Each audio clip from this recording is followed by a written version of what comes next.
Најавената офанзива на кинескиот Avis на Европа започна со првата пратка од 500 примероци од електричниот U5, кој веќе е натоварен на брод. После долгиот пат околу земјината топка, тие идниот месец ќе пристигнат на Корзика, каде ќе се приклучат на рентакар флотата на Херц.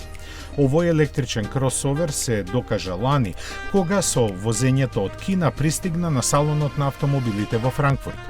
Патот низ 12 земји, долг 15.000 километри, беше поминат за 53 дена, без никаква сериозна поддршка. Avis U5 засега може да се нарача само во неколку европски земји, главно големи пазари за електричните возила, како што се Германија, Норвешка, Холандија и други. Долг е 4,7 метри и има електромотор од 190 конски сили. Пакетот батерии од 63 киловат-часа треба да биде доволен за 500 километри, а предвидено му е одржување на секои 100.000 километри. Цената му изнесува 35.000 евра.